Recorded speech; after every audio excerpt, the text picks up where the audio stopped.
Hello friends, welcome back to my channel. I'm so glad you can join me here today. Recently, I attended a workshop on finding our purpose in life.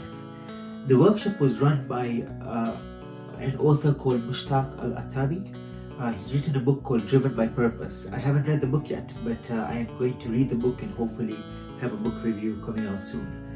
But as I was in this seminar and webinar with 30 other people, I had a thought that came to me, and the thought was, if you look at it, a lot of people in life feel like they're lost. A lot of people feel like they're lost. People are confused. They're not really sure what path they're taking in life. They don't know what to do with themselves. I read a book a while ago by Paul Millard called The Pathless Path. He was on a journey where he was trying to discover what he was supposed to do. But he basically quit his job and just tried to find that, forced him to find what his purpose is. And so I thought it'd be interesting to discuss about this whole concept of being lost. Why do we feel like we're lost? Why do we have to be lost? And I have three thoughts that I'd like to share in this video today. So the first thought is, if you feel lost in life, it's important to know that you're not the only one. You're not the only person in the world who feels lost. A lot of other people in the world also feel lost.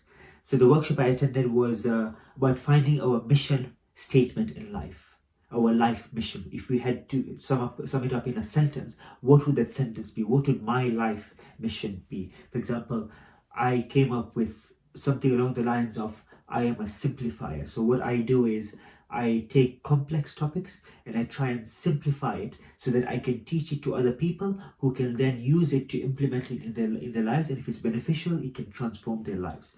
And I currently do that through the medium of books. So I read a lot of books and I try and read those books, try and synthesize them in bite-sized chunk of information, and then share it with other people. So that's one thing that I came out from that. But the lesson I want to share is that a lot of other people are in the same boat. You are not alone. I am not alone in being lost in life. Everyone's muddling through life. No one has it figured out. Even if you look at Jeff Bezos, Warren Buffett, Steve Jobs, they didn't have it figured out. If you look at Steve Jobs' journey, he was never what he ended up being. He started off in a completely different trajectory, and then he came back towards IT and then did what he did. But all I'm saying is, we are all living life together, and just because someone looks like they have their stuff together doesn't mean they've always had it that way, or they even have it together, because the grass always looks greener on the other side. So that's why when you look at social media and you feel like you are missing out, or you have not achieved the things you had wanted to achieve,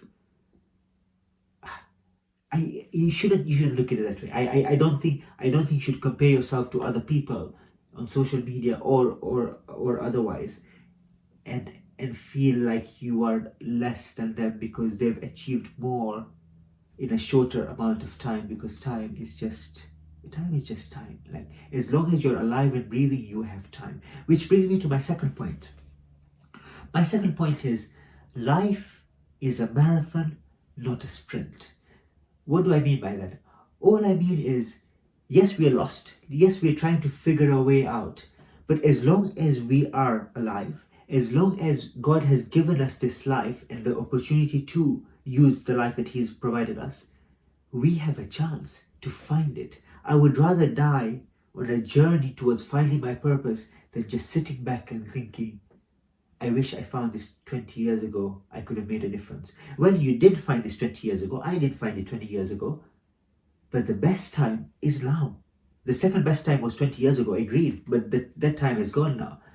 But the best time is now. And that's when I say life is a marathon, you have a long way to go. 26.2 miles is a long distance. I would know because I'm training for one. I ran about 22 miles a couple of weekends ago. So I know how long a marathon is and how long it takes, where you have to sometimes slow down and sometimes speed up.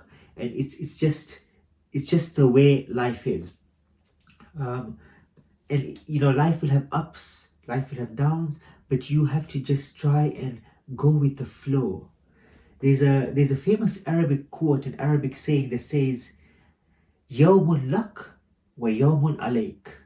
There are two types of days: a day that is for you and a day that is against you. Sometimes you're going with the tide, and sometimes you're going against the tide. It's just the way life is.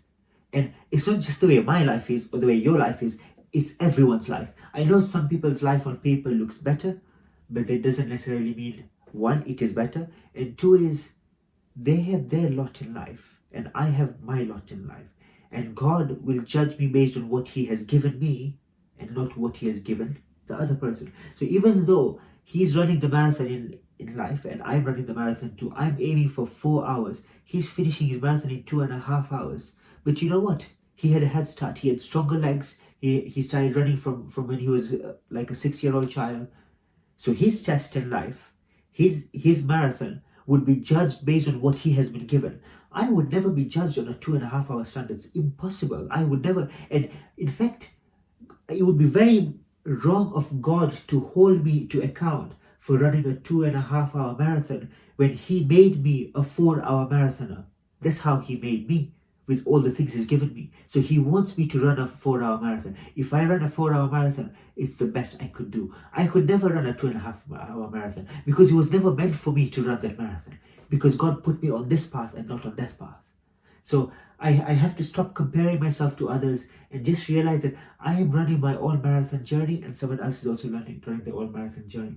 And just the way I am lost in life, even the 2.5 hour marathoner is also lost in life too. He's trying to figure it out as well, just because he's a bit further ahead than you. Mr. Kipchoge, for example, probably 2 hours ahead of me.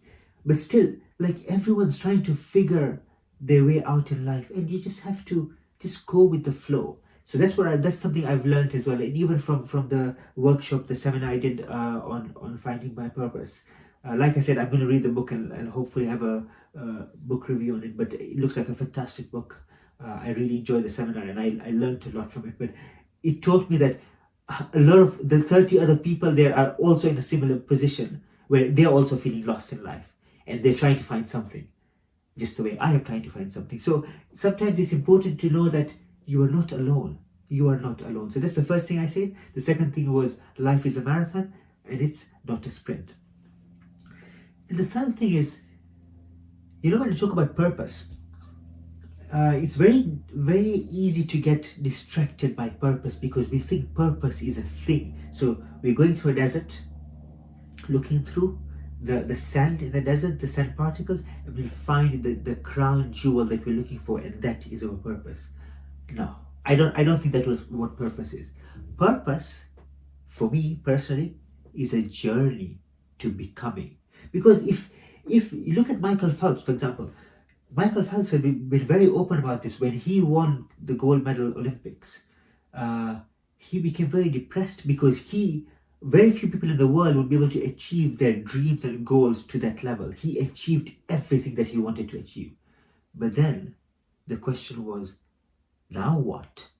He's got it all. Now what? Or for example, billionaires, they have all the money they could ever imagine. Then what? Why do you think celebrities are so depressed? Why do you think all of them commit suicide, for example? A lot of them commit suicide, or they go into drugs and alcohol because they have no purpose. They've achieved everything they wanted to achieve. But in reality, if a purpose is a thing that you want to achieve, then that is not a purpose. That is just a thing that you want, which is $1 billion. And once that you achieve that, and then what? But that's the whole point of a purpose. A purpose question will not make you say, will make you stop at a certain place in time. It will keep on iterating and improving and letting you go through the journey of life. And for as long as you are breathing, you are living your purpose. It's all about the journey and not about the destination. And that's one thing I've learned very, very much so in the last year, for example. And even through this course that I went through. The purpose that you're looking for is a journey. It's not a thing. It's not a jewel that you're looking for in the middle of a desert. It's not a thing that you need to achieve. It's the person you become after walking on a certain path. And that's what I need to be doing. So in summary, I wanted to share just a few thoughts after going through this workshop and the seminar on finding my purpose. And that was, number one, everyone is lost just as you are. So don't compare yourself to others thinking that they've made it and they've figured it out and you haven't, because everyone's figuring it out, to be honest. Number two, life is a marathon, not a sprint. So just because you haven't achieved what you want to achieve now, as long as you're alive, as long as you're breathing, you will have time to achieve it. And God will make sure you achieve it. He will make sure that you get what you're looking for. You get what your purpose is in this life. Because as long as your heart is open to it, He will make sure it comes through you, in your direction. And number three, purpose is not a thing that we're looking for. Purpose is a journey of becoming the kind of person that we want to become through living that purpose. So that when we return back to our Lord, we return back as individuals, as souls who are well pleased with themselves, and God is pleased with them too. Well pleased because we have achieved everything that we set out to achieve, so we are happy with our progress, and God is also happy with us because we lived the purpose for which He created us for. We lived out that purpose that God wanted us to live for. So yeah, I hope these three lessons do resonate with anyone, with you. And if it does, then please do let me know. I'd love to hear more about it. And if not, I wish you all the best. And until next time, see you soon.